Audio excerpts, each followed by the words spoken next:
everybody. First of all, thank you so much for registering for our workshop, Finding Ideal Clients Online in 2022. Your speakers today include Alexandra Pedro, Sadhbh Warren, and myself, Hilary Quinn. In the next 40 minutes, we will give you the tools to take control of your digital marketing. We will take you through a step-by-step planning your marketing around your business goals, getting search engines on your site, and presenting your best face to new customers and to the press. We hope you enjoyed today's session. We do encourage you to take notes. However, we do also have a Linktree URL, thanks to Sadhbh for that, and she'll be dropping that into chat frequently, I think, throughout the session for you. There's going to be helpful links on that Linktree and downloadables as well. So you're so lucky to get them. I have to sign up for the downloadables too, so I'll be getting those. Each speaker's LinkedIn URL will be on it as well, so you can connect with us after the workshop. And a few notices before we begin. We are recording the speakers, as I've mentioned, in order to repurpose the workshop for social media. However, we will stop recording for the Q&A. So please do feel comfortable asking any questions you have at the end of our talk. Closed captions are available during the live Zoom session, and you'll see a small icon labeled CC on the Zoom window if you want to make use of that. I'm sure you're eager to get started, as am I. So without further ado, I would like to present, and it's my pleasure to present, our first speaker, Alexandra Pedro, who is going to teach you how to stop throwing your content into a void. This 7-minute talk will introduce you to 4 essential tools to help you plan and implement website and social media content in a way that both serves your business goals and gives value to your audience. I'm so excited for this myself, and I'm delighted to say, take it away, Alexandra. Thank you, Hilary. Welcome, everyone. I'm glad to kickstart this talk today. So, do you ever feel like everything you see online, whether on social media or your website, is just going into a void where no one is listening? If so, you are not the only one. I felt exactly like that when I first started on this journey, and I was just a freelancer belting out content for other marketing agencies. I'm here to tell you that there is another way, a way of ensuring that everything you create and then publish online is working towards a goal and adds to your brand. Today, I'm going to talk to you about website content, then about social media, and finally about how we can ensure that best practices are taken into consideration every step of the way. I will share with you 4 tools that you can use to kickstart your journey, and you do not need to take any notes because at the end, I will share with you a summary of everything I talked about in a free downloadable that you can take home without signing up for anything. So let's start by rewinding to when I first started on this journey to owning my own marketing agency. Back then, I was a freelancer. Like I told you, I was writing a lot of website content for various marketing agencies. They provided me with assignments, which consisted of a word or a sentence, and then I created content that fit that assignment. As far as I was concerned, there was no plan in place from most of these marketing agencies, and the assignments that I received were just out of mindless keyword research. Now, do not get me wrong. Keyword research is great. It is essential, especially for SEO, like Hilary is going to talk to you about. I still do keyword research for every piece of content that I put out there. The difference is that now I first focus on my audience and only secondarily on search engines. So I first spot a gap from my audience's perspective.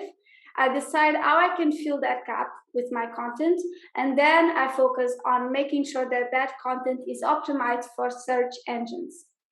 But I was inexperienced back then, and I did the same mistake with my first social media client. My marketing agency that outsourced that social media client to me did not have enough budget to come up with a plan and do everything properly. So I found myself just creating content each day, day by day. Whatever came to my creative brain that day was what I published out there.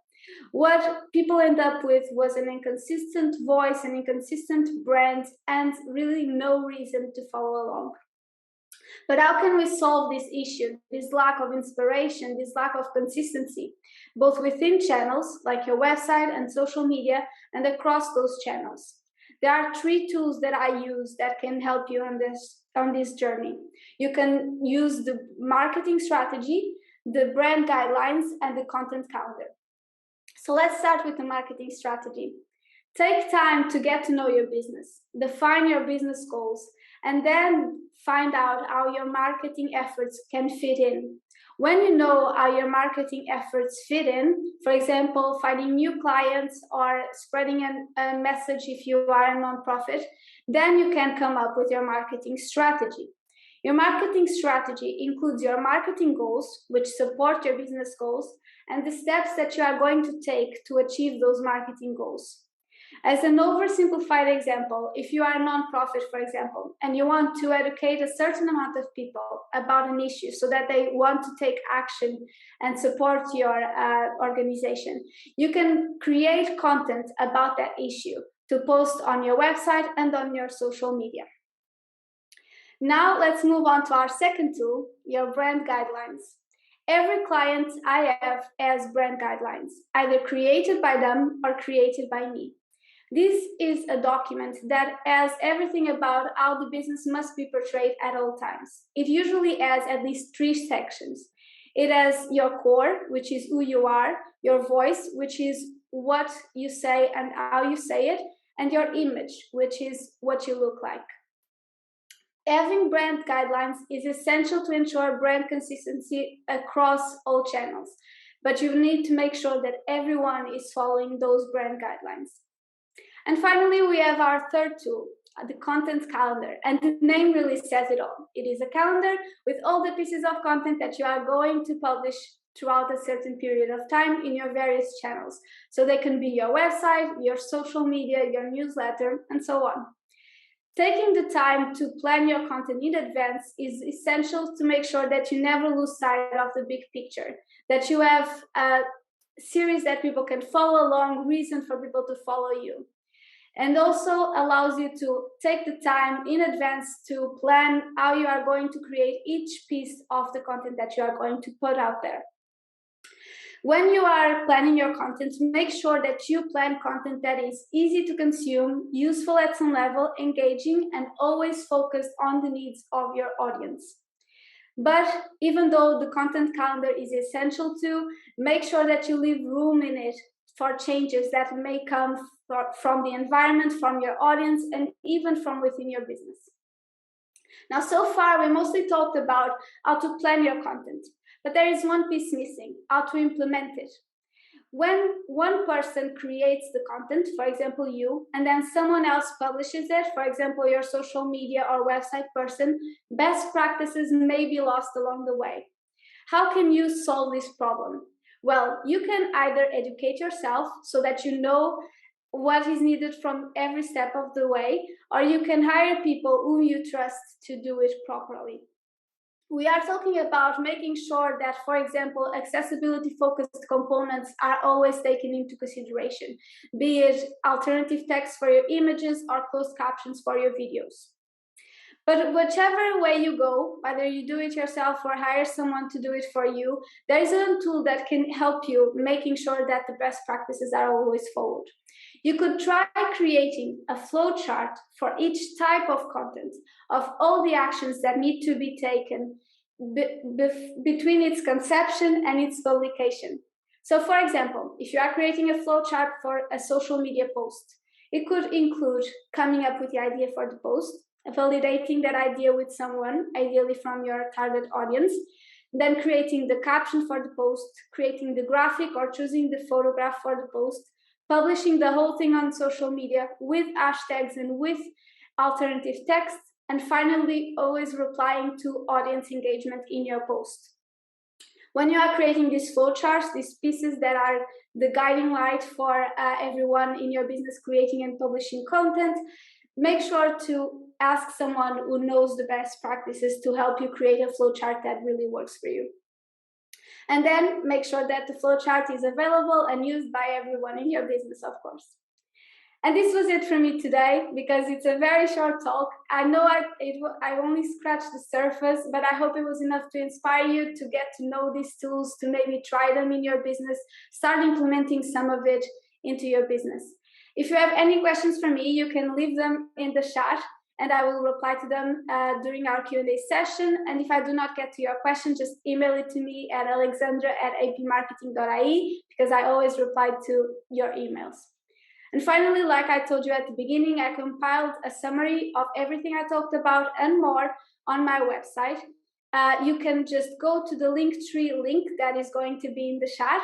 Go to the link that says 4 essential tools for planning content or something like that. And there you can download the PDF that you can take home. It has everything I talked about, more templates and examples to help you kickstart your journey, and no need to sign up for anything to get it. It's just free for you.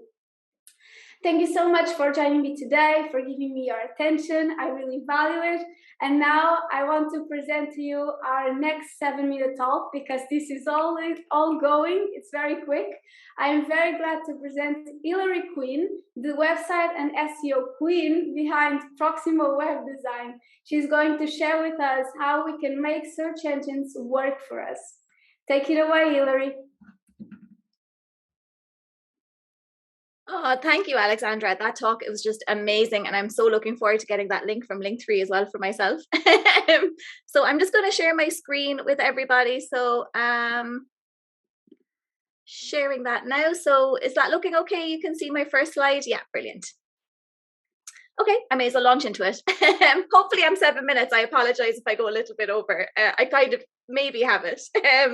So hi, my name is Hilary. I'm a web designer that specializes in search engine optimization, or SEO, otherwise known as how to appear in Google search results with a good ranking. You might want to take notes if you're interested in the free tools that I'll mention during this talk. Why does SEO matter? Search engine optimization presents your website to people who are actively looking for either the product or service you provide. Instead of paying per click using Google Ads, you can appear organically in search results by using SEO. So I'll give you 3 main points in favor of SEO if this is you. 1, I don't have limitless money to spend on paid ads. 2, I want to beat my competition in organic search results. And 3, the most important, I want to provide great user experience. Some stats for you around Google. So it's estimated that Google processes 5.6 billion searches per day. And the average person conducts 3 to 4 Google searches per day, adding to that. And I'm sure my daily average is far more than that as well. So you might be wondering, how can I audit my website for SEO? Google has provided us, this is our first free tool called Google Search Console that you can use to audit your website. You can install this on your website by a variety of methods, and the easiest of which is to insert a meta tag in the head of your website's HTML, or ask your web developer to insert this for you. You can use Google Search Console to see what pages or articles on your website are driving the most organic traffic to your website. So as you can see here in this slide, one of my blog posts is driving the most traffic to my website. So I leverage that by making sure that blog post drives traffic back into my service pages with a clear call to action. So think about your user flow through your website. You can also see in Search Console the keywords people used to arrive in on your website from Google search. So as you can see in the navigation along the left-hand side, you can inspect individual URLs from your website. You can check what web pages have been indexed by Google. You can submit sitemaps. You can remove pages from appearing in search results. And you can even check your page experience, your core web vitals, and your website's mobile friendliness. All important towards user experience as well. Within Search Console, you can view your position on the search engine results page, or SERP as we call it in the industry. Now that you know how to check performance using Search Console, you might wonder, how do you create content that gets organic traffic? So I'm going to give you a few effective ideas in content generation. So the first is, do your existing business leads have common queries that you could write an FAQ page out of? How about linking each individual question on that page to a longer form blog article where they can learn more? You can try visiting forums around your business's topic and see what questions people are asking that you can create content to answer. And of course, spend time in search yourself. You'll see in search results a section called People Also Ask. Can you create content to answer people also ask questions that you can see in search? And my favorite, you can also do keyword research. This is another free tool, so you might want to make a note of this. This is the Google Adwords Keyword Planner. You don't need an active campaign running in Google Adwords to use this tool, and it'll give you average search volumes per month within Ireland or any other country you want to target. With this data and keyword suggestions that it will generate for you, you're looking to identify high traffic, low competition searches that you can create great quality content to meet. And this is an incredibly useful and, most importantly, free way to research keywords to target.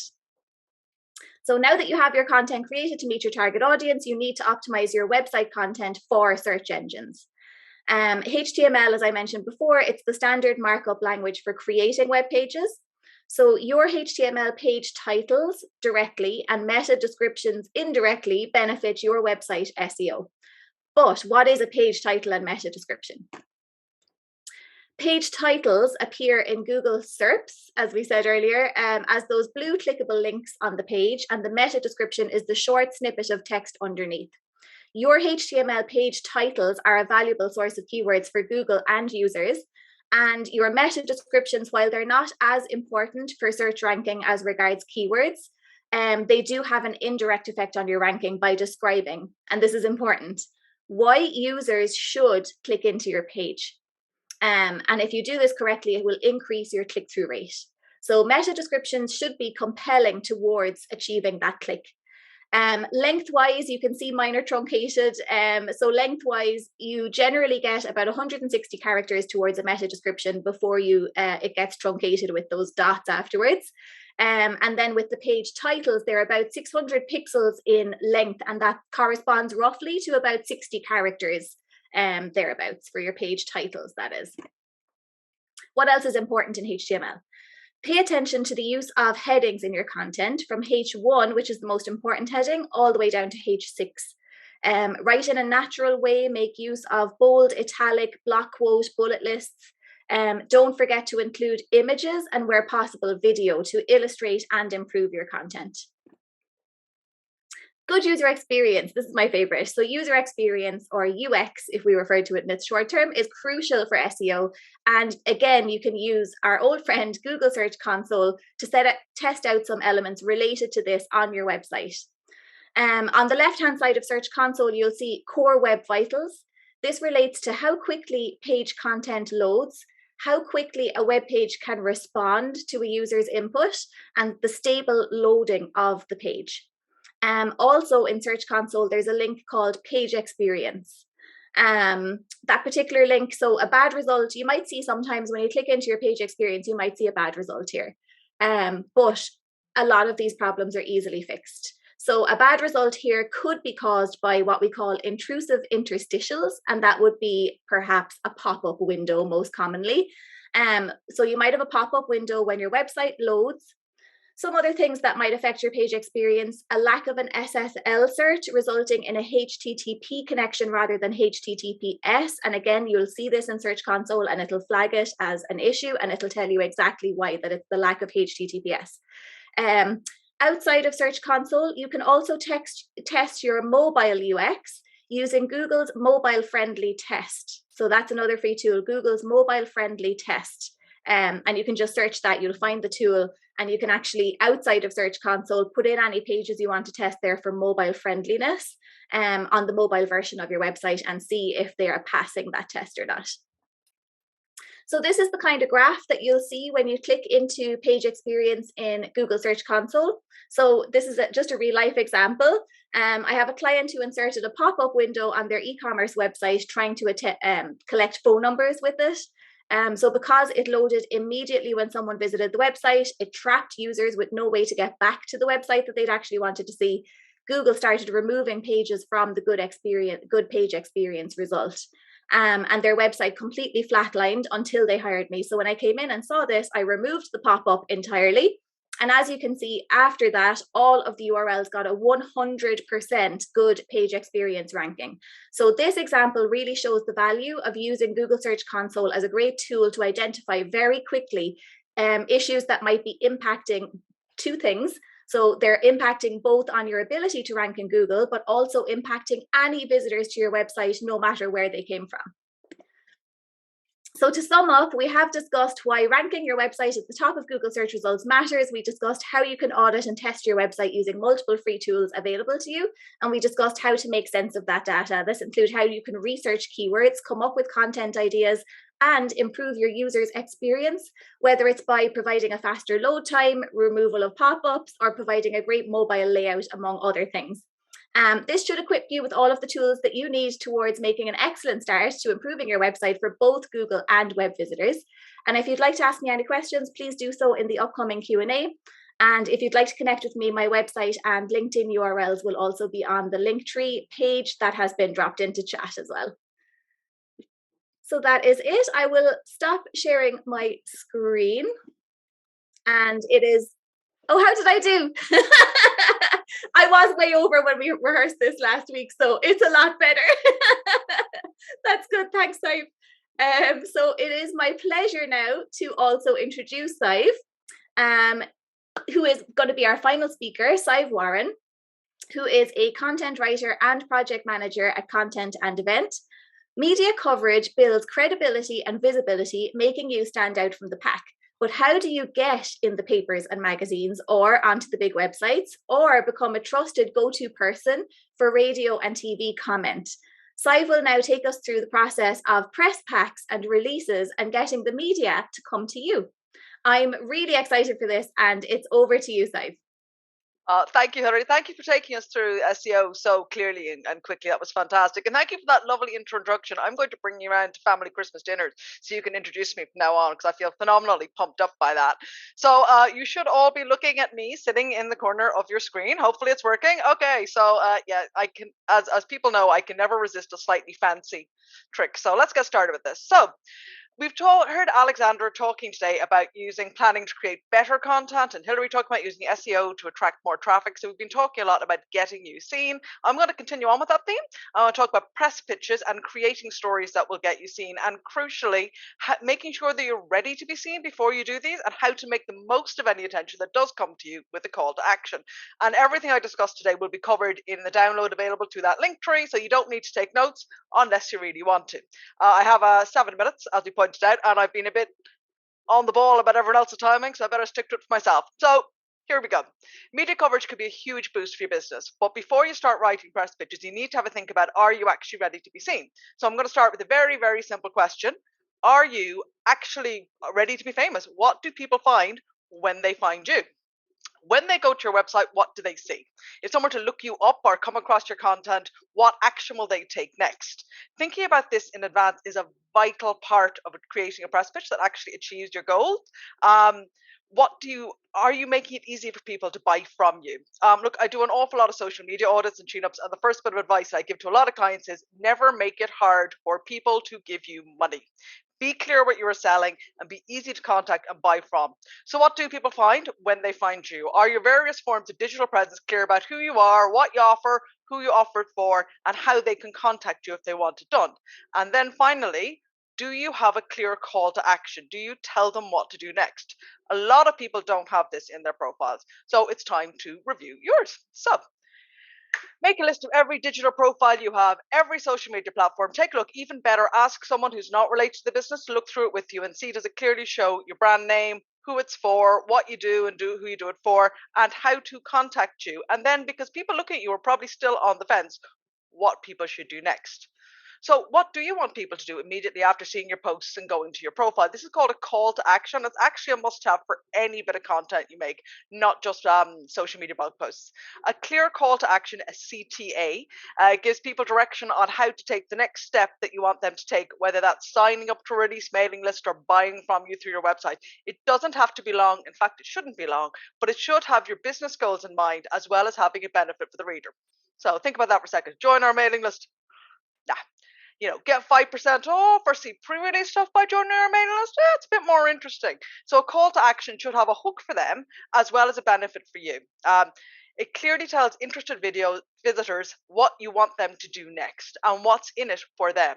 And it's worth changing every couple of months with sales and seasonal activities. So before you even think about pushing your content out to get a lot of attention, make sure you're ready for it when it comes to you. Get your profile clear, make sure there's contact details and a call to action up there. They've read your content, they're looking at you. What should they do next? give them an answer. Okay? So once you're ready for more and you're confident you can give your visitors a very good show, it is time to think bigger. It's time to grow your brand's visibility. So how do you get the media interested in coming to you so you can really get seen by new clients?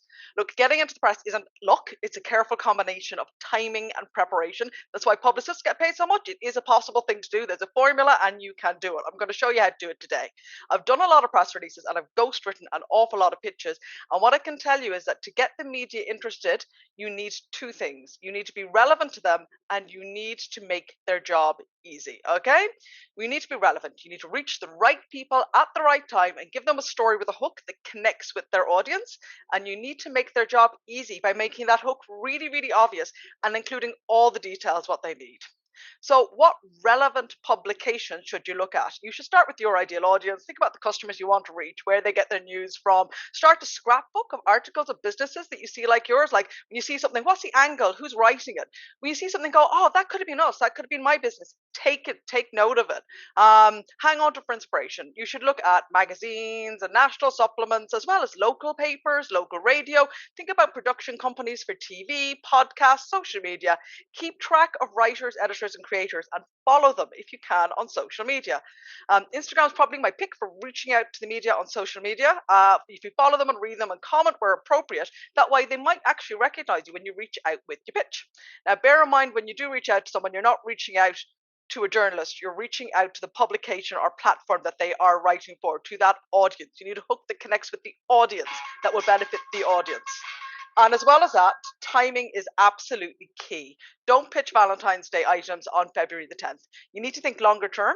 If you want the national papers and the magazines interested, you're going to have to make contact at least 3, if not 4 months out. So spring style has already been finished and summer style is now being finalized in all those publications, for example. If you're looking at local media or websites, it's okay to try for like maybe a month, but the longer those people have to plan, the more likely they are to cover you. Right now might be a good time, for example, to contact your local media about spring, Valentine's, Mother's Day, Easter stuff, and that sort of stuff. So, how do you come up with a story that they're going to actually care about? So you could do stuff like looking through your inspiration past articles, or go to answerthepublic.com to see what people are asking. You can combine an Irish idea with international trends, because Irish publications really like to focus on Irish products and companies. Or you could link into current social issues, sustainability, or respond to trends and stories.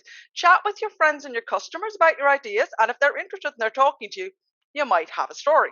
So if you've done your prep, you have an idea well in advance, how are you going to pitch it?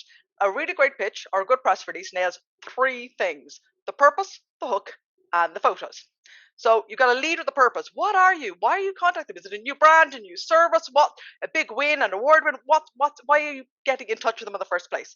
Then you need to highlight how that hook connects with their audience. Are you different, better, topical, local, special? How does it benefit the audience? Why should they care about what you can talk about? And then finally, the photos also need to appeal to their audience. If you're emailing them, you should include access to high resolution shots, maybe in a Dropbox. It's worth considering having a press pack in a Dropbox. A press pack would have high resolution shots, key staff bios, your backstory. All this is in the handout that you can download at the end of this. So consider having a press pack, and here's some general advice on dealing with the press. Don't scattergun. Tailor every pitch, and if nothing else, make sure you get the name right when you are pitching to someone. Nothing sinks a pitch worse than them seeing their name spelt wrong right at the top of it. Keep it under 2 pages, get it proofread, and send it in working hours. So once your pitch is actually out there, you need to be ready to respond. You can't just ignore your messages. You need to check them every single day. And if someone from the media is interested, you need to answer as fast as you can. Think today or in the next hour rather than maybe tomorrow. So they might be writing on something ages down the line, but chances are their deadline is this week or maybe even today. Keep your word and be punctual. It's okay to say, oh, I'll get back to you tomorrow, provided you actually do. And even if they do contact you, don't expect coverage, especially print publications and TV. Things change very fast. Advertisers make big changes at the last minute. They might not cover you this time, but they will remember you if you were building a good relationship. So if they promote you, great. Say thank you, send on a similar stories that you have, promote it all over your platforms, and hang on to a hard copy and a soft copy yourself for your own media clippings. If they don't cover you, it's okay. You've got a story now. You've got a lot of work done. So find someone else to pitch it to. So you can see that creating stories is a bit of a journey more than a once-off. You should already be optimizing your profiles in case your ideal client calls by. be contactable, have a clear call to action. I realize I've covered an awful lot here very, very fast. So if you want a document that summarizes it all, it's available on the link tree. Which way I'm leaning this way and I'm pointing. There we go, pointing at that. Look, if you'd like more information, I'm always up for a 15-minute chat online to talk about these things. So what I would say is, look, you've got the know-how, you know where to get the information, you're well on your way to this. I believe in you. Get out there, get yourself seen. All right, everybody. We are now going to move on to the Q&A, and I would ask people to be a little bit patient with me because I'm hearing impaired in both ears, but I will do my best to keep up and also stop that screen share. Well done, Sadhbh. That was brilliant. Love that.